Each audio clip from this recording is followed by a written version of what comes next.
네, 시청자 여러분 안녕하십니까. 오늘장 내일장의 임동석입니다. 오늘 12월 23일 월요일 순서를 시작을 하겠습니다. 이번 주는 이제 실질적으로 올 한 해 2013년도를 이제 마무리를 이제 거의 다 지어야 되는 그런 한 주입니다. 또 중간에 크리스마스도 있고 그래가지고 거래일도 전보다는 좀 더 짧게 있고요.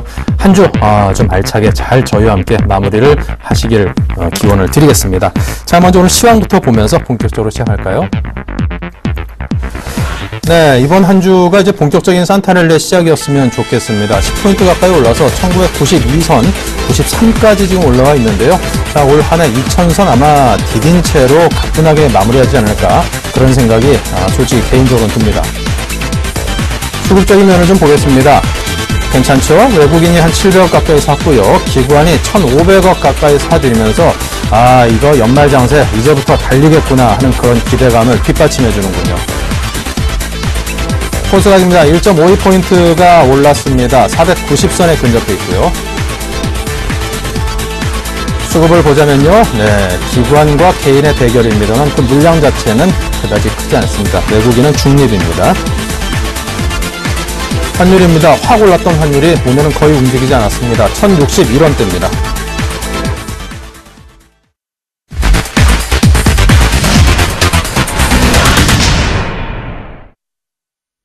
네, 자, 본격적으로 오늘 순서를 시작을 하겠습니다. 먼저 마신 정재훈 멘토와 함께 하겠습니다. 어서 오십시오. 안녕하십니까.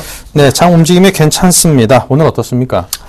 예, 금일, 마지막 주입니다. 12월 달 마지막 주인데요. 일단 양호한 모습들이 좀 전개가 되고 있다라고 좀 보셔도 좋을 것 같습니다.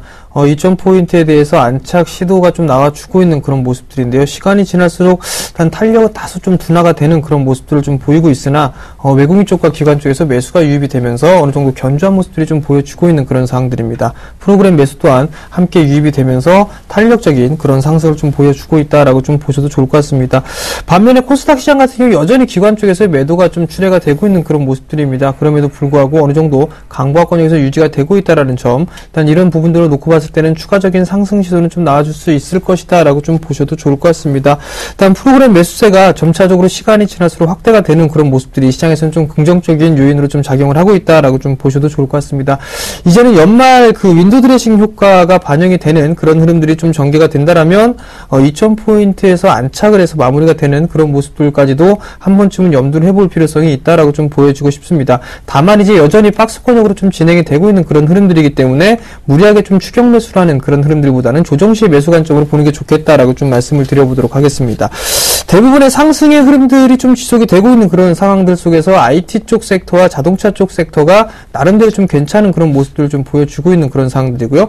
조선 섹터와 화학 쪽 섹터 같은 경우는 약간의 조정을 좀 받고 있는 그런 모습들입니다. 어느 정도 순환매적인 관점 그리고 큰 폭의 하락을 했었던 자동차 부품주들의 나름대로 좀 반등이 좀 나와주고 있다라는 부분들, 이 부분들 놓고 봤을 때는 시장에서는 조금 더 추가적인 상승 시도가 좀 나오지 않겠느냐라고 좀 조심스럽게 예측해 볼 수가 있을 것 같습니다. 네, 알겠습니다. 자, 오늘 시장에서 특징적인 종목이라면요? 예, 금일 같은 경우는 거래소의 종목군들을 일단 좀 준비를 했습니다. 첫 번째 종목은 SK 하이닉스를 좀 준비를 했는데요. 어느 정도 조정을 좀 받고 난 이후에 상승 시도가 좀 충분히 나와주고 있는 그런 상황들입니다. 21선을 지지를 해주고 있는 그런 모습들이 나타나고 있고요. 3거래일 연속적으로 음봉이 난 이후에 2거래일째 연속적으로 상승 시도가 좀 나와주고 있는 그런 모습들입니다. 일단 거래량에 대한 부분들은 다소 좀 안타까운 아쉬운 부분들이 좀 남아있는 그런 부분들인데요. 여기서 이 자리대를 넘어가기 위해서는 거래량 증가가 필수적인 부분들이다라고 좀 보셔도 좋을 것 같습니다. 어느 정도 이 36,800원 정도대 라인을 안착을 해서 끝나는 흐름들이 전개가 된다라면 추가적인 상승 시도 또한 나타날 수 있다라고 좀 보셔도 좋을 것 같습니다. 단기적인 트레이딩 관점이나 수익 관점으로 놓고 봤을 때는 여전히 주도 섹터로 군림을 하고 있는 이 SK 하이닉스 같은 경우는 조정 시에는 매수 관점으로 좀 보자라는 부분들을 좀 말씀을 드려보도록 하겠고요.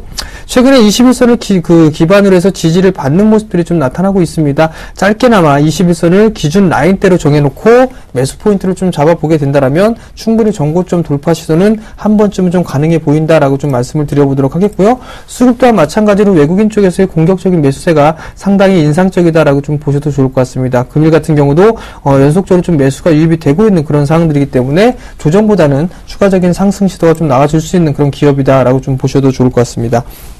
두 번째 종목입니다. 두 번째 종목은 보험 섹터를 좀 준비를 했습니다. 동부화재입니다. 어느 정도 신고가의 흐름들을 기록을 하고 난 이후에 지금 현재 조정을 좀 받고 있는 그런 모습들이 전개가 되고 있습니다. 작은 박스권역으로 좀 진행이 되고 있다라고 좀 보셔도 좋을 것 같은데요. 56,000원에서 53,000원대의 박스권역으로 좀 진행되고 있는 그런 모습들이 전개가 되고 있는 그런 상황들입니다. 마찬가지로 거래량에 대한 증가 부분들이 없기 때문에 탄력적으로 움직이고 있는 그런 모습들은 나오진 않고 있지만 그래도 다른 섹터 혹은 다른 업종이나 종목 대비해서는 상당히 좀 견조한 모습들이 나타나고 있다라고 좀 보셔도 좋을 것 같습니다. 결과론적으로 뭐 조정 시에는 매수 포인트로 한번 충분히 잡아볼 필요성이 있다라고 좀 보셔도 좋을 것 같고요. 54,500원 권역대는 충분히 접근이 가능해 보인다라는 부분들 말씀을 좀 드려보도록 하겠습니다. 수급적인 흐름들을 보더라도 최근 들어서 외국인 쪽에 연속적인 순매수가 좀 들어와 주고 있는 그런 모습들이 긍정적인 부분들이고요. 금융섹터가 내년도 시장에서는 나름대로 이 성장을 좀 할 수 있을 것이다라는 그런 기대감들이 현재 작용을 하고 있다라고 좀 보셔도 좋을 것 같습니다. 그렇다면 금융섹터, 특히나 보험 쪽이나 은행 쪽 섹터 같은 경우는 내년 시장을 좀 대비하는 그런 측면에서 놓고 봤을 때는 충분히 조정 시에는 매수 관점으로 봐도 좋겠다라고 좀 말씀을 드려보도록 하겠습니다. 세 번째 종목은 코스닥 종목입니다. 셀트리온을 좀 준비를 했습니다. 다만 이제 역배열 권역이 진행되고 있는 그런 부분들인데 셀트리온을 가지고 나온 이유는 우선적으로 코스닥 시장이 상승을 해주는 그런 흐름들이 전개가 되려면 시가총액 1위인 이 셀트리온이 어느 정도 상승을 해주는 그런 모습들이 나타나야 된다라는 부분들입니다. 다만 이제 오늘 같은 경우는 수급적인 흐름들을 놓고 봤을 때 외국인 쪽에서의 매수로 전환해주는 그런 모습들이 나타나고 있고요. 3거리를 연속적으로 매도가 나왔습니다만 오늘 같은 경우는 매수가 유입이 되고 있는 그런 상황입니다. 큰 물량은 아니지만 수급에 대한 전환 부분들을 한 번쯤은 파악을 해봐야 된다라는 부분들 좀 말씀을 드려보도록 하겠습니다. 어느 정도 기술적인 반등의 흐름들이 전개가 된다라면 4만원대 초반권역까지는 충분히 상승이 나올 수 있고 여기 만약 셀트리온이 상승을 해주는 흐름들이 나타나게 된다라면 코스닥 시장에서도 충분히 추가적인 반등이 나올 수 있다라는 점, 그 부분들을 놓고 봤을 때 일단 셀트리온 그리고 코스닥 지수를 함께 놓고 보자라고 좀 말씀을 드려보도록 하겠고요. 마지막 종목은 파라다이스입니다. 파라다이스 같은 경우도 중국인 관광객에 대한 증가 부분들, 그 부분들로 인해서 실적적인 측면에서 상당히 좀 견조한 모습들이 나타날 수 있다라는 그 기대감들이 작용하고 있는 그런 상황들입니다. 지금 고점을 형성해 주고 난 이후에 조정을 받는데 어느 정도 큰 폭의 조정보다는 박스권역으로 좀 진행되고 있는 그런 모습들이 전개가 되고 있다라고 좀 보셔도 좋을 것 같은데요. 금일 같은 경우는 약간이지만 거래량이 좀 증가가 되고 있는 그런 모습들 속에서 21선과 61선 부분들 저항대를 안착하려는 그런 시도가 나타나고 있다라고 좀 보셔도 좋을 것 같습니다. 수급적인 흐름들을 좀 보시게 된다면 외국인 쪽에서 마찬가지로 금일까지 약 2거래를 연속적으로 좀 매수가 들어와 주고 있는 그런 모습들, 이런 모습들을 놓고 봤을 때 수급적인 전환 부분들을 한번 테스트를 해봐야 된다라는 부분들입니다. 결국엔 이러한 종목군들 같은 경우는 조정 시에는 매수 관점으로 좀 봐도 괜찮다라고 좀 보셔도 좋을 것 같은데 여기서 봐야 될 부분들은 최근에 형성돼 있던 저점권역을 이탈하는 그런 흐름들이 좀 전개가 된다면 필히 리스크 관리를 해야 된다라고 좀 말씀드리겠습니다. 네. 자, 요즘 들어서 이제 유동성 위기를 겪고 있는 그룹들이 꽤나 많습니다. 한진이라든가 현대라든가 이미 가버린 동양이라든가 여러 기업들이 있는데요. 자, 그중에 이제 현대상선 관련해 가지고 현대그룹주들이 상당한 좀 어려움을 겪고 있었는데 굉장히 좀 획기적인 유동성 확보를 하겠다. 이런 안을 마련했다는 소식이 상승 중입니다. 금융 관련 계열사들의 매각 등이 점쳐지는데요. 이와 관련해서 구체적인 배경과 전망을 한번 해보죠. 예, 일단 현대그룹주들 같은 경우는 금융계열사를 좀 매각을 하면서 금융사업을 좀 포기를 하는 그런 인상을 좀 받게 하고 있습니다. 총 3조 3천억 원에 대한 유동성을 좀 확보를 하면서 어느 정도 시장에 대한 부분, 이 루머를 좀 불식시키는 그런 작용을 좀 할 수 있다라고 좀 보셔도 좋을 것 같습니다. 재무구조를 개선을 하면서 유동성에 대한 위기설을 좀 극복할 그런 계획에 일단 매각을 진행을 하는데요. 단기적인 주가 흐름은 상당히 좀 긍정적인 요인으로 좀 작용할 수 있을 것이다라고 좀 보셔도 좋을 것 같습니다. 다만 이제 여기서 좀 봐야 될 부분들은 금일 같은 경우 큰 폭의 좀 상승을 진행했던 그런 부분들이기 때문에 대표적으로 현대상선을 같은 경우 보게 된다면 유상증자까지 좀 진행을 한 이후에 금일 같은 경우는 상한가에 현재 안착을 해 있는 그런 모습들입니다. 내일은 어쩔 수 없이 아마도 갭상승 출발할 부분들이지만 추가적인 상승 시도는 일정 부분 나올 수 있다라고 좀 보셔도 좋을 것 같습니다. 나름대로의 이 재무구조에 대한 부분들 그리고 유동성에 대한 부분들을 확보를 하면서 단기적인 상승 모멘텀을 좀 충분히 가능한 부분들이다. 그렇지만 트레이딩 관점으로 좀 접근을 하는 것이 좋겠다라고 좀 말씀드리겠습니다. 네. 자, 그렇다면 현대상선에 이미 투자를 하고 있어가지고 상당히 좀 어려운 기간을 긴 기간을 버텨온 분들도 꽤나 계실 텐데요. 자, 그분들은 어떻게 해야 됩니까? 우선적으로 뭐 많이 물려 계신 분들이라면은 어느 정도 일단은 상승을 해줄 때까지 추가적인 반등 시도는 좀 나와줄 수 있을 것이다라고 좀 보고 있습니다. 결국에는 이 13,000원대 정도까지는 충분히 반등이 좀 나오지 않겠느냐라고 좀 보고 있습니다. 결국 아직까지는 역배열적인 그런 부분들이 나타나고 있는 그런 상황들이지만 큰 흐름들로 놓고 보게 된다라면 이제 이 구간들이 9,600원까지의 저점을 형성해 놓은 그런 모습들입니다. 어느 정도 이 바닥 권역은 좀 나왔다라고 좀 보셔도 좋을 것 같습니다. 다만 이제 이 매각에 대한 과정이나 이런 부분들 절차까지도 일단 꾸준하게 본다면 단기적인 시각으로 보는 게 아니라 좀 여유 있게 보셔야 된다라는 점을 좀 말씀을 드려보도록 하겠고요. 다소 시간이 좀 소요가 될 수가 있다라고 좀 보셔도 좋을 것 같습니다. 그렇기 때문에 지금 현재 위에서 일단 15,000원 이상권역에서 물려 계신 분들이라면 좀 더 견디는 그런 전략이 좀 유리하겠다라고 좀 말씀드리겠습니다. 네. 현대증권 같은 경우는 어떨까요? 사실 이런저런 좋은 실적을 내고 있음에도 불구하고 현대그룹에 편입돼 있다는 것만으로 사실 득보다는 좀 실이 많지 않았던가라는 평가를 개인적으로 하거든요. 예, 증권사 같은 경우는 어느 정도 이 현대증권이 이제 매각을 할 부분들이기 때문에 어디에서 일단 눈독을 들이느냐 이 부분들에 따라서 현대증권이 추가적인 상승을 하느냐 아니면은 다시 밀려 내려오느냐 이 부분들이 결정되지 않겠느냐라고 좀 생각을 하고 있습니다. 결국에는 현대증권 같은 경우도 금일 갭상승 출발을 해놓은 그런 모습들이 나타나고 있으나 일단 거래량, 대량 거래와 동반되는 흐름들이 나타나면서 지금 현재 시가를 이탈해놓은 그런 모습들이 나타나고 있습니다.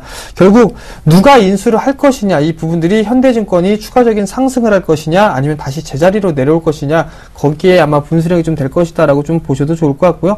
아직까지 이 어느 정도 추이를 좀 지켜봐야 되는 부분들이지만 지금 자리대에서는 뭐 매수를 한다거나 그런 부분들보다는 관망이 좀 필요한 부분들이다라고 좀 말씀드리겠습니다. 네, 알겠습니다. 관망이 좀 필요하다. 자, 그리고 이제 배당주에 관련된 이야기를 해보겠습니다. 연말이면 이제 뭐 배당 관련된 투자들에 대해서 상당히 관심이 많으시고요. 또 배당락을 앞두고 있기 때문에 이거 뭐 배당 관련된 종목들을 쭉 보유하고 받고 넘어가야 될런지 아니면은 그동안의 주가의 어떤 변동성이라든가 그런 것을 즐기는 선에서 맞춰야 될런지 좀 고민이 많을 텐데요. 예, 우선 배당은 좀 받고 넘어가는 게 좋지 않겠느냐라고 좀 개인적으로 좀 생각을 하고 있습니다. 어느 정도 이 배당에 대한 수익률이 작지는 않은 부분들입니다. 그리고 배당 투자를 좀 노리셨던 분들이라면 지금 구간에서 좀 매수라는 부분들은 좀 늦었다라고 좀 보셔도 좋을 것 같습니다. 왜냐하면 배당을 좀 많이 주는 섹터들 같은 경우라면 이미 전부터 좀 매수를 했었어야 된다라고 좀 말씀을 드려보도록 하겠습니다. 어느 정도 상승을 해주는 그런 모습들이 나타나게 됐다라면 굳이 부분들이 매도를 하는 그런 흐름들보다는 어느 정도 좀 끌고 가는 전략이 좀 좋겠다라고 좀 말씀을 드려보도록 하겠습니다. 대표적으로 통신 섹터의 종목군들이 상당히 좀 배당을 많이 주는 그런 부분들이 좀 들어가는데요. 일단 SK 쪽의 그룹들을 좀 보게 되면 SK텔레콤의 종목군들을 좀 보게 된다라면 나름대로 정고정권역에서 있는 그런 모습들이 나타나고 있습니다. 수급적인 흐름들을 놓고 봤을 때에도 상당히 좀 견조한 모습들이 보여주고 있고 전날 같은 경우 외국인 쪽에서 매도가 나왔습니다만 그 매도 물량을 기관 쪽에서 받아가는 그런 모습이 보이고 있습니다. 결국 이러한 흐름들이 나타났다라는 부분들 어느 정도 상승에 대한 견조한 흐름들이 나타나고 있는 이런 종목군들 같은 경우는 굳이 매도를 하는 그런 부분들 보다는 배당까지 염두를 해두고 배당을 좀 받아서 넘어가는 그런 전략이 좀 더 좋겠다라고 좀 말씀을 드려보도록 하겠고요. 내년 연초 시장은 그래도 2013년도보다는 2014년도 시장이 조금 더 괜찮지 않겠느냐라고 좀 생각을 하고 있습니다. 그렇기 때문에 배당을 좀 받고 넘어가자라고 좀 말씀드리겠습니다. 네. 자, 중소형주들이 상당히 그동안에 좀 주가적인 면에서는 좀 어려움을 많이 겪었습니다. 부품주도 특히나 그랬고요. 자, 이런 종목들 같은 경우 이제 배당 좀 받고 어느 정도 좀 넘어가서 홀딩을 해보는 게 괜찮을까요? 아니면 어떻게 할까요? 예, IT 부품주들 같은 경우 중에 실적이 좀 상당히 괜찮은 종목군들이 많이 있었습니다. 그럼에도 불구하고 기관 쪽에서 묻지마 매도가 좀 나오면서 일단 뭐 실적에 대해서 무의미할 정도로 일단 많이 밀려있는 그런 종목군들이 있습니다. 지금 자리대에서는 뭐 충분히 매수를 해서 넘기는 그런 전략도 괜찮다라고 좀 보고 있습니다. 왜냐하면 연초 부분들을 좀 보게 된다면 이제 바로 어닝 기준으로 들어갑니다. 실적에 대한 기대감이 남아있는 그런 종목군들 같은 경우는 나름대로 탄력적인 그런 흐름들이 나타날 수 있다라고 좀 보셔도 좋을 것 같습니다. 뿐만 아니라 윈도우 드레싱 효과까지 월 말까지 되게 되면 윈도우 드레싱 효과까지 진행이 된다라면 추가적인 상승 시도는 나올 수가 있다라고 좀 보셔도 좋을 것 같거든요. 결론을 말씀드리면 실적이 괜찮은 종목군들 그리고 2014년도가 기대가 되고 있는 그런 섹터군들 같은 경우라면 나름대로 매수를 해서 넘어가는 전략도 괜찮다. 그렇다면 스마트 기기 쪽을 보는 게 아니라 나름대로 보게 된다면 태블릿 PC 쪽으로 좀 넘겨보는 게 좋겠다라고 좀 말씀을 드려보도록 하겠습니다. 그 이유는 2014년도 시장에서도 상당히 성장이 좀 예상이 되고 있는 그런 상황들이기 때문에 스마트폰보다는 태블릿 쪽으로 보이는 게 좋겠다라고 좀 말씀드려 보도록 하겠고요. 반도체 장비군들 또한 마찬가지로 좀 괜찮은 그런 흐름들이 좀 예상이 되고 있기 때문에 그러한 종목군들 같은 경우는 충분히 매수를 해도 괜찮다라고 좀 말씀드리겠습니다. 네. 자, 그렇다면 이제 리스크 관리가 굉장히 중요할 텐데요. 자, 이런 종목들에 대해서 배당을 받고 그냥 홀딩을 하고 내년까지 좀 길게 보고 가는 게 낫다라는 뜻으로 이해를 해볼까요? 예, 일단 뭐 태블릿 PC 쪽이나 그다음에 반도체 장비 쪽 같은 경우라면은 내년도 시장도 성장을 충분히 할 수 있을 것이다라고 좀 보셔도 좋을 것 같습니다. 최근에 뉴스를 나온 게 보게 된다면 외국인 쪽에서의 IT 쪽 그리고 자동차 쪽에 매수를 좀 많이 했다라는 그런 기사가 있습니다. 즉 IT 쪽 섹터의 흐름들이 괜찮다라는 얘기는 부품 섹터들까지도 매기는 충분히 들어올 수 있다라고 좀 보셔도 좋을 것 같습니다. 그렇기 때문에 지금 자리대에서는 충분히 매수를 해도 좋다라고 좀 말씀드리겠습니다. 알겠습니다. 자, 지금 보니까 손절가 좀 터치한 종목이 하나가 나왔네요. 시젠이 현재 마이너스 7.3%로 손절가를 좀 터치한 상태인데 AS를 하고 가야겠죠. 예, 우선적으로 보게 된다라면 시젠 같은 경우 전고점을 넘어서는 흐름들이 예상이 됐었으나 지금 거래량에 대한 증가 부분들이 나타나지가 않고 있는 그런 상황들입니다. 어느 정도 고점을 형성해 주고 난 이후에 밀려 내려왔던 부분들 하락 N자형의 모습들로 좀 나타나고 있는데요. 지금 자리대에서는 굳이 매도할 이유는 없을 것 같다라고 좀 먼저 말씀을 드려보도록 하겠습니다. 빠질 만큼 빠져있는 그런 상황들이기 때문에 기술적인 반등의 흐름들은 나올 수 있다라고 좀 보셔도 좋을 것 같습니다. 결국 6만원 정도 때까지는 충분히 기술적인 반등의 흐름들이 나올 수 있다라고 좀 보셔도 좋을 것 같고요. 그 자리대에서 리스크 관리를 하는 게 좀 더 유리하겠다라고 좀 먼저 말씀을 좀 드려보도록 하겠습니다. 수급적인 흐름들을 좀 보더라도 기관 쪽에서의 매도가 좀 과도하게 나온 부분들이 있으나 일단은 외국인 쪽에서의 간헐적인 매수세가 유입이 되고 있는 부분들, 수급이 약간 꼬이는 그런 부분들이 있습니다만 다시 지금 현재 저점권역에 있기 때문에 어느 정도 이 매수가 좀 유입이 될 확률이 좀 높다라고 좀 보셔도 좋을 것 같습니다. 결국에는 6만원 정도 때까지 일단 반등을 좀 기다려보자라고 좀 말씀드리겠습니다. 네, 알겠습니다. 자, 그렇다면 이런 모든 것들을 좀 반영한 그런 수익률 먼저 게이지를 좀 보도록 하겠습니다. 네, 손절가를 터치한 종목들 등등 모든 것을 종합적으로 반영한 최종적인 수익률입니다. 수익률이 조금 내려간 감도 있긴 합니다만 그래도 워낙 고수익이었었기 때문에 60.5% 현재 수익률을 보여주고 있습니다. 시장 상황이 12월 들어서 워낙 좀 혹독했었죠. 그럼에도 불구하고 이렇게 뭐 좀 많은 수익을 거두고 있다라는 거는 정말 대단한 실력이다라고 보여지고요. 이게 또 뭐 한 1, 2년 투자한 수익 실적이냐? 그게 또 아닙니다. 이게 딱 2달 정도 운용을 해가지고 60.5% 수익을 거뒀기 때문에 한 달에 평균 뭐 30%씩 벌었다. 1억 넣었으면은 뭐 3천만 원 수익을 매달 이렇게 꽂아줬다. 이런 식으로 이해를 해보면 될 것 같습니다. 네, 한 달에 30%씩 수익을 꽂아주는 마신 정지현 멘토와 지금까지 함께했습니다. 앞으로도 잘 부탁드리겠습니다. 감사합니다.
네, 오늘 현물시장의 흐름은 아주 순조롭게 잘 흘러가고 있습니다. 선물시장도 별반 다를 거 없지 않을까 싶은데요. 선물왕주쌤 김도영 멘토가 그에 대한 답을 드릴 겁니다. 안녕하십니까? 네, 안녕하십니까? 네, 답을 주시기 바랍니다. 네, 일단 답이 그냥 시원하지는 않은 것 같습니다. 결국은 시장의 전체적인 이제 배당락 준비도 좀 하고 있는 것 같겠고요. 그러다 보니까 시세 분출을 크게는 내지 못하고 있습니다.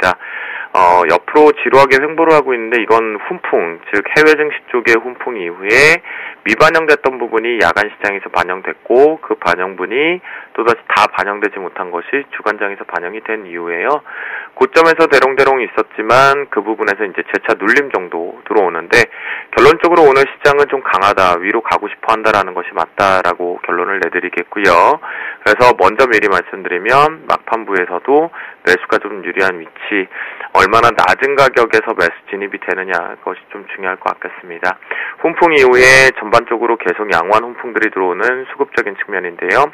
외국인들 매수가 특징적으로 가장 두드러지겠고요. 기관계 쪽에서 금융투자 창구 매도 압박, 먼저 선치적인 관점이지 않나라는 생각이 좀 드는데, 일단은 배당락이 지나고 나서 시장의 결과치가 조금 나오지 않을까 싶고요. 그러고 나면 우리나라는 이제 폐장일이 2거래일로 줄어들기 때문에 그 다음 관점, 아마 전체적으로 시장이 장기적인 상승세를, 그러니까 변동폭을 좀 키우려고 한다면 내년 장세 들어갔을 때 나올 것으로 좀 보입니다.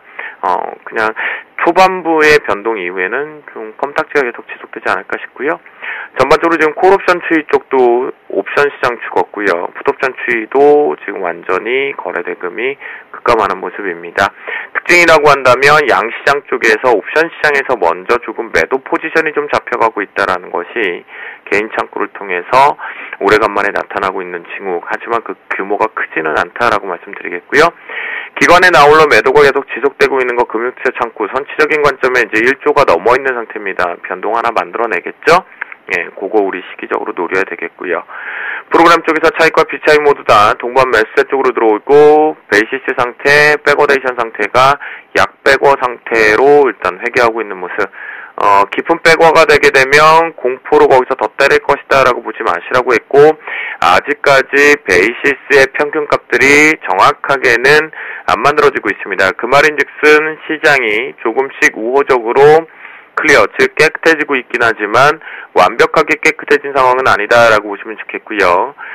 대응 전략적으로 말씀을 좀 드리면 역시나 오전과 마찬가지 외국인들 수급만 보시면 될 것 같습니다. 외국인들의 매수 포지션이 확대가 되는지 여부만 계속 판단하시면서 매수다라고 한다면 여러분께서는 아랫꼬리에 역시나 저가 매수세가 유리한 상태, 아침부터 지금 현재 시간까지 주센방 역시도 매수 쪽으로만 보고 있었고, 이미 그 전에 저 고점 맞고 떨어지는 자리 1시쯤 부근에서 매도 하나만 봤습니다. 그리고 나서 다시 청산을 하고 현재 매수세를 준비하고 있다라고 말씀 좀 드리겠고요. 오후장 황금라인 3분봉 쪽으로 좀 놓고 보기 전에 오늘 시장의 변동을 좀 잡아드리면, 아침 초반부터 매수 계속 떴기 때문에 강력하게 매수라고 말씀드렸고요. 속지 말자, 계속 매수다라고 하면서 계속 매수로 왔고요. 그리고 나서 이제 요 부근에서 거의 다 이제 잘라냈습니다. 그 이유는 신호등의 각이 죽어버렸죠. 죽어버렸기 때문에 올라오는 폭 자체에서 지지력은 나올 수 있어도 추가적으로 좀 부담스럽고, 그리고 점심시간을 막 들어가는 시점에서 깨지기 시작하면서 갈팡질팡하고 있었지만 매수 강도나 신규 진입은 하지 않겠다라고 잡으면서 기다렸다가 이 자리에서 매도가 연출이 됐습니다. 그리고 올라타는 폭, 내려올 만큼 내려와서 여러분들께 이 자리에서 제가 방송을 시작했다라면 아마 관망세도 정답이다라고 했을 텐데, 올라타는 쪽이 조금 유리하게 잡혔기 때문에 이제 여기서 완전히 돌려나가는 모습을 좀 봐야 됩니다. 그래서 중요 자리 부분이다라고 말씀드리겠고요. 원고 쓸 자리가 이 자리였었죠. 바로 요 고점을 찍어야 돼서 이탈 나올 수 있는 자리, 요 자리에서 황금 라인을 잡아서 5장 황금 라인을 잡아드렸던 거였고, 여기를 종가상 올라타게 되면 이번 상승은 모두가 다 알고 있는 상승보다 지금 오버랩이 걸렸다고 판단하실 텐데, 하지만 그래도 상승이다라고 보시는 것이 가장 좋겠고요. 시장에서 자꾸 이 올라오는 파동에서 때리자라고 하는데요. 자, 주식 쪽에서는 짧게 본다라면 충분히 그렇고요. 때리고 나서 다시 눌림 볼 수는 있겠고요. 하지만 지금 선물 쪽에서는 여기서 잘못 매도 때리시고 롱포를 가져가시게 되면 고생을 좀 하실 수 있는 위치다라고 말씀드립니다. 시장은 전반적으로 제가 일봉상으로 일봉 차트를 좀 보여드리면 요 신호등 모양에서 강력한 지지력들이 계속 있죠. 위에는 매물대가 좀 뻥 뚫렸고요. 현물 때문에 여기가 좀 힘든 구간인데 263대가, 하지만 이 모양 이렇게 만들었는데 과연 어떻게 할 것이냐 되게 궁금해지죠. 강력 지지력이 두 개나 있기 때문에. 그래서 결론적으로 다시 한번 정리를 해드리면 오후장 마지막까지도 매수가 맞고, 그리고 여기서 섣불리 매도는 고점 롱포지션 매도를 때리실 분들은 뒤늦게 때려도 충분히 가능한 구간이기 때문에 아직까지는 롱 포지션 매도는 가동시키지 말자라고 말씀드리겠고요. 이 훈풍 언제까지 지속됐을까라고 궁금해하시는 분들이 있는 것 같은데요. 일단 선물 쪽에서는 당장은 이 훈풍이 갑자기 찬바람으로 바뀌지는 않을 것 같아요. 예, 이번 주초 좀 괜찮지 않을까요? 내일까지 일단 우리나라가 장이 열리는데요. 그 관점을 놓고 보면 위쪽으로는 계속 매수 쪽 보시는 게 맞다. 그 대신 여러분께서 추격 매수는 좀 자제하셔도 될 것 같고요.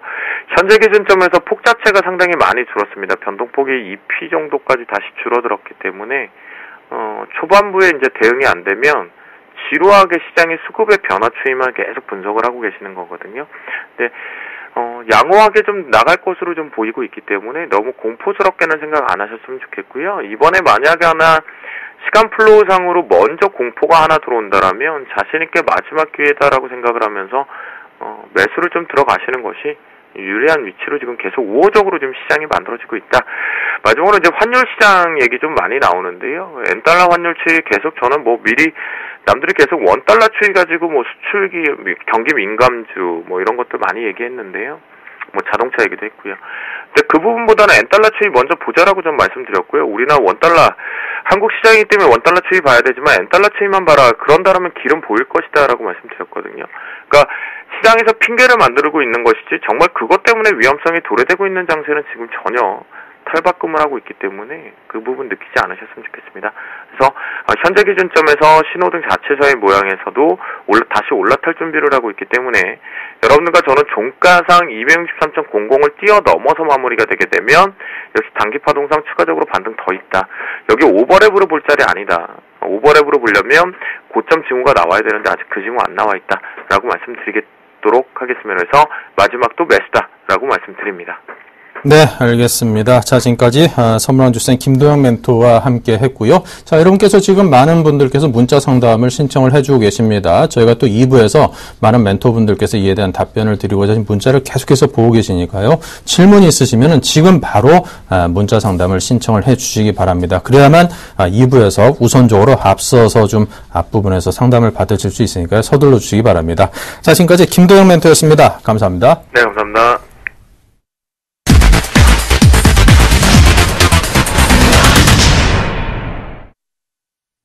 네, 계속해서 이슈로 보는 종목입니다. 자, 과연 또 어떤 이슈들인지 궁금한데요. HMC 투자증권 사당점의 최희승 차장입니다. 안녕하십니까? 네, 안녕하십니까? 네, 자, 어떤 이슈들을 오늘은 꼽아오셨습니까?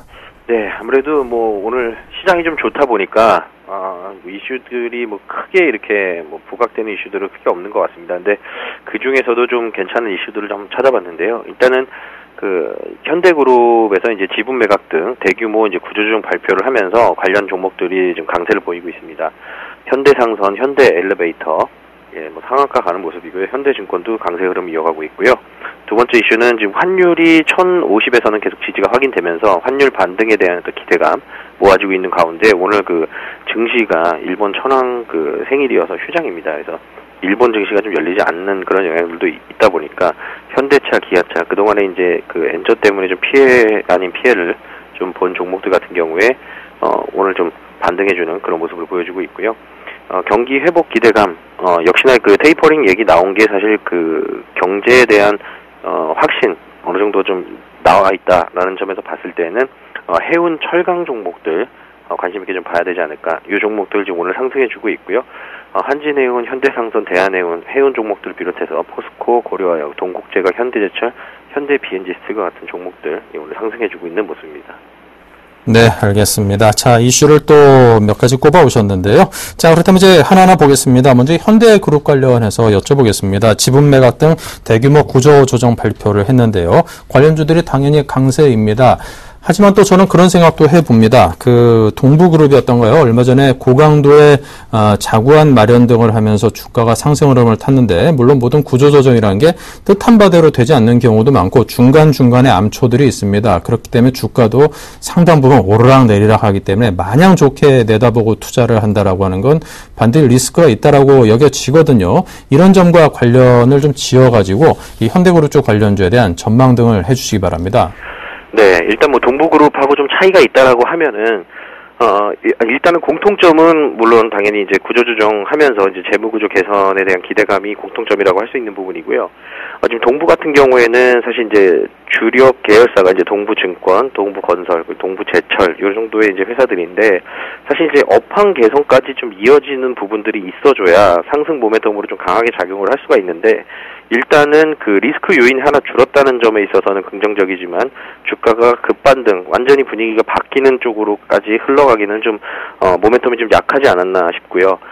현대그룹도 마찬가지입니다. 지금 현대상선하고 엘리베이터 그리고 이제 현대증권이 이제 세 가지가 이제 주요 메이저 이제 계열사인데 지금 그 현대그룹 같은 경우에는 현대증권에 이제 지분을 매각해서 현대상선 엘리베이터를 이제 살리는 그런 구조로 가는데 이런 부분들이 약간 좀 다릅니다. 그래서 현대증권 같은 경우에는 이제 매물로 좀 나올 게 이제 확실해졌고요.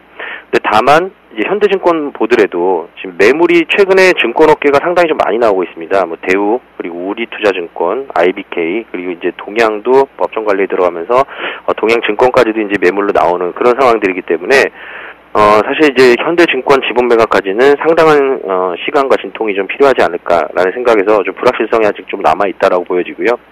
현대그룹 같은 경우에는 이제 동부간 3조 정도의 이제 유동성 자금을 확보하는 계획을 세웠는데 현대그룹은 1조 3천억 정도는 이제 부채 상환에 쓰고 그러니까 전체 지금 3조 3천억 정도 수준의 이제 유동성 확보 중에서 1조 3천억 정도를 이제 부채 상환에 쓰고 나머지는 이제 대북 사업이라던가 기존에 했던 이제 현대상성의 이제 어떤 기존 본 사업 그리고 이제 엘리베이터 이제 최대 주주로서의 이제 본 사업 부분의 정상화를 위해서 이제 자금을 쓸 예정입니다. 사실은 이제 현대그룹 같은 경우에는 현대건설 이제 인수전에서도 사실 이제 패배를 했죠. 그리고 나서 좀 그룹이 계속해서 좀 재무구조가 개선되지 못하는 흐름이었는데 뭐 현대증권도 지금 적자가 나고 있는 상황이고요. 그래서 사실 이제 산업 부분이 좀 올라갈 수 있는 종목을 그 중에서 하나 좀 이렇게 말씀을 드려보면 현대상선을 좀 한번 좀 말씀드려보겠습니다.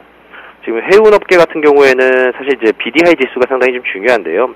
BDI 지수라는 것은 이제 그 운임 지수를 이제 뜻하는 건데 9월부터 좀 반등하는 모습을 좀 보여주고 있습니다. 8월 달만 해도 이제 BDI 지수가 1,100포인트 정도 수준에서 9월 들어서 1,500포인트 그리고 12월 들어서는 거의 2,300포인트 정도까지 지금 급격하게 올라오는 모습인데 사실 우리나라 지금 해운업계 뭐 한진해운도 마찬가지고 현대상선, 그 대한해운은 또 법정 관리까지 갔다 오는 모습이었죠. 그래서 재무구조도 안 좋은 상태에서 최근에 이제 글로벌 해운 업계의 분위기도 안 좋다 보니까 여러 가지 악재들이 겹쳤었는데 운임이 빠르게 좀 돌아서는 모습 보이면서 당장 어떻게 뭐 상승할 수 있는 모멘텀이다라기보다는 이제 꾸준하게 좀 회복할 수 있는 그런 여지를 만들어 놨다라는 점에서 봤을 때는 좀 긍정적으로 볼 수 있다 이렇게 좀 말씀드리고요.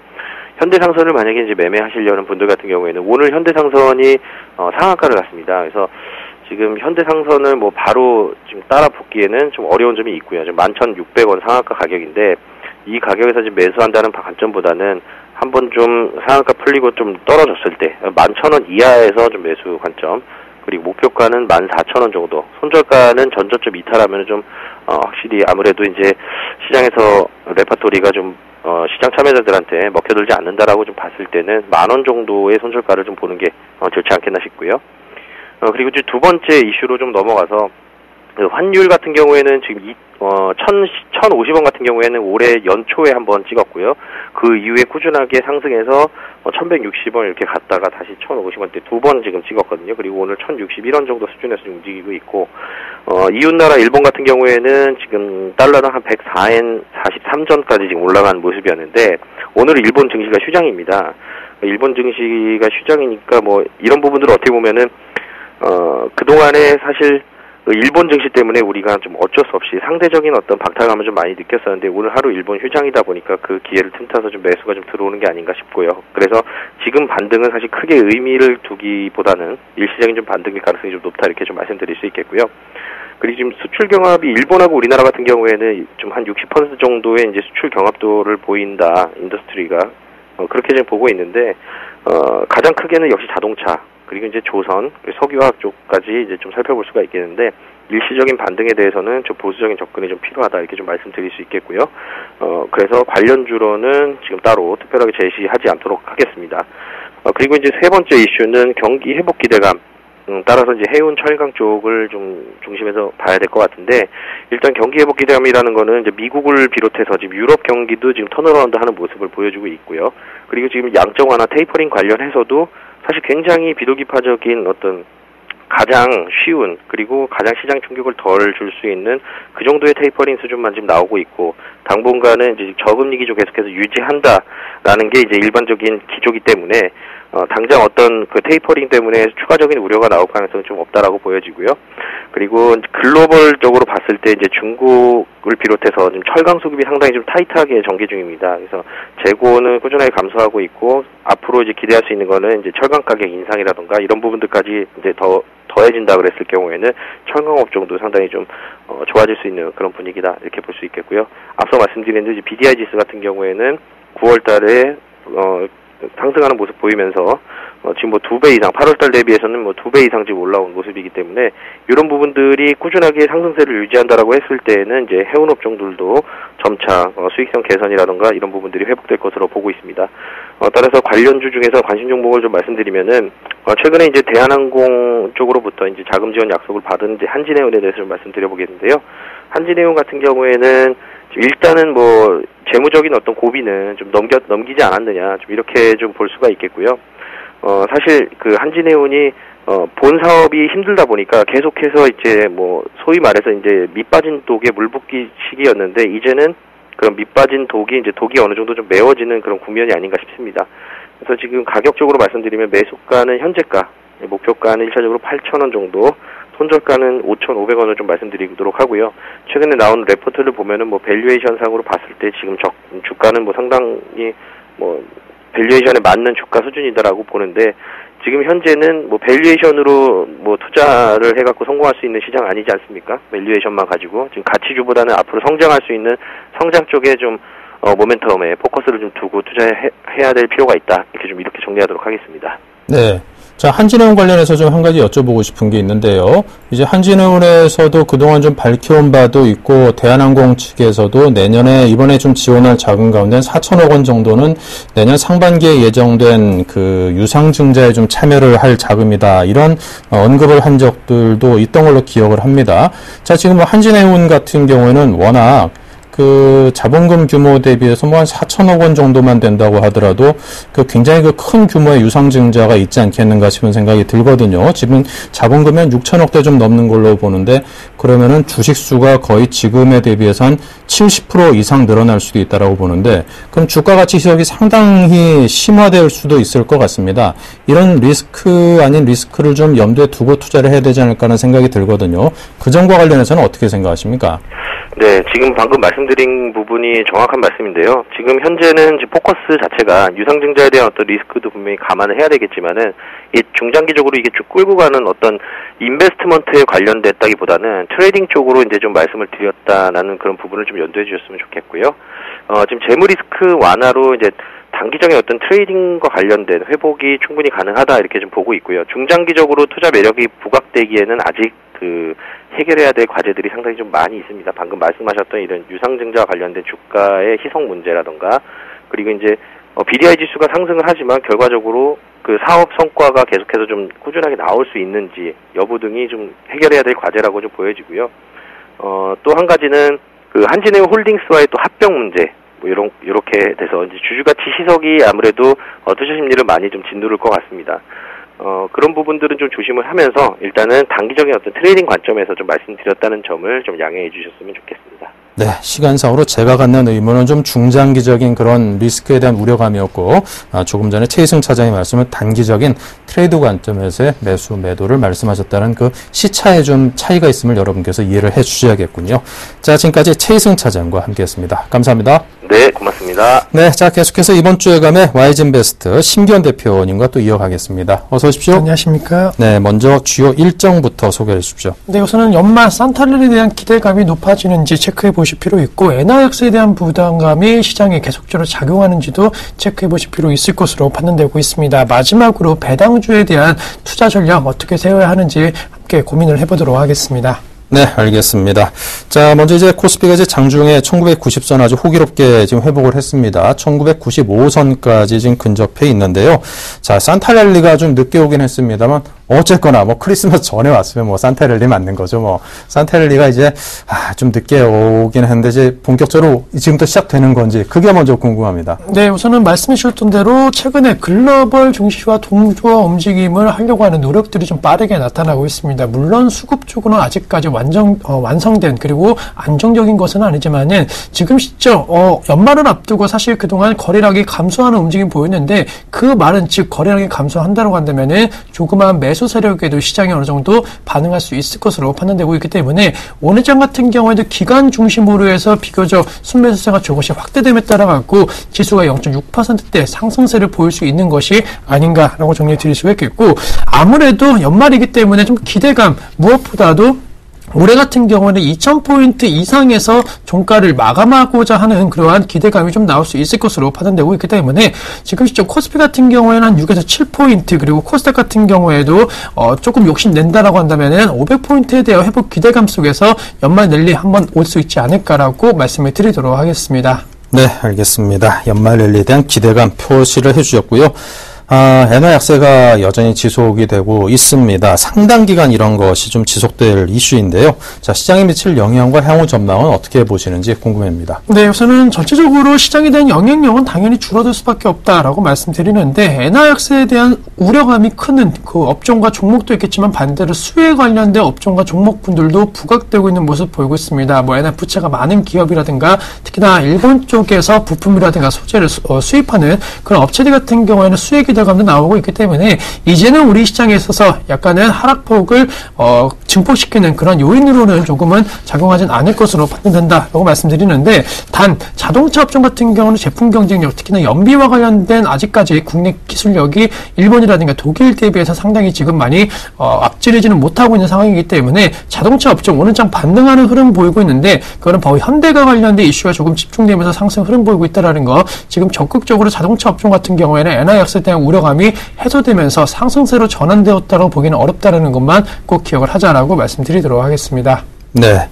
자, 그럼 계속해서 심기현 대표의 포트폴리오를 점검해 볼 순서인데요. 열어서 먼저 전략을 먼저 보도록 하겠습니다. 이번 주와 다음 주 얼마 남지 않았으니까 올 연말 전략이라고 그냥 표현을 해보겠습니다. 연말 전략 어떻게 잡고 계십니까? 네, 우선 상승세에 대한 노력은 지속될 가능성이 있다라고 말씀드릴 수가 있겠고 아무래도 종목별 대응 전략에 있어서는 지금과 같은 장세 흐름 아무래도 2,000포인트를 회복하기 위해서는 낙폭과대 업종군들이 반등세가 빠르게 나타나는 것보다는 시장을 이끌고 있는 추세 상승 종목 군들이 더욱더 시장의 견인력을 더욱더 높일 가능성이 있을 것으로 판단되고 있고 최근에 추세 상승 종목 같은 경우에는 매 분기 혹은 내년도 성장 기대치가 많이 높아지고 있는 종목군들이 많아지고 있습니다. 따라서 주가 상승에 대한 고평가 논란보다는 안정적인 실적 개선 기대감이 나타나면서 그와 관련된 종목군들이 상승세 이루어질 수 있다는 거 그러한 종목 쪽으로 관심을 가져보자라고 정리해 드리도록 하겠습니다.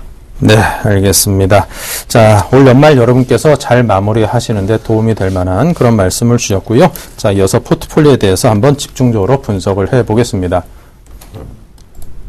네, 심기현 대표의 포트폴리오입니다. 현금 비중이 상당히 많은 게 특징이고요. 또 하나의 특징이라면 많은 종목들에 적은 비중들을 실었기 때문에 12월 같이 좀 굉장히 어려웠던 그런 장세에서도 상당히 완충 역할을 종목들 간에 충분히 해주고 있다는 그런 특징이 있습니다. 자, 그리고 종목들의 편입도 보면은 뭐 식품 관련 내수주라든가 SK 하이닉스 같이 굉장히 경기 민감주 등등 잘 이렇게 조합이 되어 있습니다. 자, 그리고 수익률이 굉장히 좋죠. 앞서 종목들이 대부분 뭐 두 자릿수 수익률을 거둔 반면 손실 거둔 종목들도 개수로는 비슷합니다만 그 숫자로 볼 때는 한 자릿수, 버는 거는 두 자리, 잃는 거는 한 자리 이렇게 정리를 해보겠습니다. 자, 이제 오늘이 좀 끝이기도 하니까요. 자, 이 종목들에 대해서 AS를 한번 집중적으로 해보죠. 네, 우선은 전체적으로 놓고 봤을 때 사실 마이너스 난 종목군들 결론적으로는 시장 여파에 따라서 하락했는지 아니면 그 종목, 그 업종에 대한 부담감이 작용하는지를 체크해 보실 필요 있을 것으로 판단되고 있는데 제 개인적으로 현재 만도를 제외한 나머지 손실난 종목 같은 경우에는 시장 여파에 따라서 하락했다는 거 기업의 펀더멘탈에는 큰 이상이 없다라고 정리해 드릴 수가 있겠습니다. 다만 만도에 대해서 왜 선절 처리를 하냐라고 말씀드리면 앞서 말씀드렸던 자동차 업종 같은 경우는 완성차 중심으로 해서 큰 폭의 반등세가 어렵다라는 거 그러한 분위기가 자동차 부품까지도 계속적으로 확산되고 있기 때문에 약간은 예상과 다른 지금 형태가 띄고 있다라는 거 손절 처리의 주요 원인이다라고 말씀드릴 수가 있겠고 반면에 메디톡스라든가 캠트로닉스 그리고 롯데 하이마트 같은 경우에는 손절가를 조금은 하향시키는, 즉 시장의 여파에 따라서 크게 지금 매도할 이유는 없다라고 말씀드리는데, 롯데 하이마트 같은 경우에도 내년도 신규 정포와 관련된 기대치가 높아지고 있다는 거, 그리고 캠트로닉스 같은 경우에도 1분기 같은 경우에는 태블릿 PC 다시 한번 시장이 도래할 가능성이 높을 것으로 판단되고 있기 때문에 충분히 반등 강도는 지속될 가능성이 있다라고 정리 드릴 수가 있겠고, SK 하이닉스에 대해서 지금 매도를 해야 되냐라고 많이 문의들 오시는데, 결론적으로는 지금 매도하실 필요 없다라고 말씀드릴 수가 있겠습니다. 오늘장에서도 4.5%대 급등 양상 보이면서 전기전자 업종 내 역시나 주도 업종이라는 거, 최근 한 2에서 3주 정도의 주도력이 아직까지도 유효하다라고 정리 드릴 수가 있겠고, 4분기 어닝 시즌 최대 기대주로서 내년도 1분기에는 주가 상승이 더욱더 뚜렷하게 나타날 수 있다는 거, 50일 주신 고가가 37,550원인데 제가 개인적으로 연말 며칠 안 남았지만은 이 신고가 경신하면서 마감할 수 있지 않을까라고 정리 드릴 수가 있겠고, 매일 위험에 대해서도 많이들 좀 물어보시는데, 이러한 종목 같은 경우는 꾸준하게 수요가 창출된다라는 거, 최근에 약간 주가가 조정받으면서 재차적인 가격적인 메리트도 발생되는 모습 보였습니다. 따라서 이 종목으로 지금 만약에 새로 들어가신다라고 하더라도 충분히 매력적인 종목이기 때문에 관심 지속하자라고 정리해 드리도록 하겠습니다. 네, 자 이렇게 해서 종목에 대한 의견을 드렸습니다. 여러분께서 연말 잘 마무리하시고요. 그리고 또 연초를 산뜻하게 시작하시는데 이 종목들에 관련해서 투자를 하고 계시는 분들께서는 지금 주신 의견을 깊이 참고하시기를 바랍니다. 지금까지 올 한 해 정말 수고 많이 해주신 심기원 대표님과 함께했습니다. 감사합니다.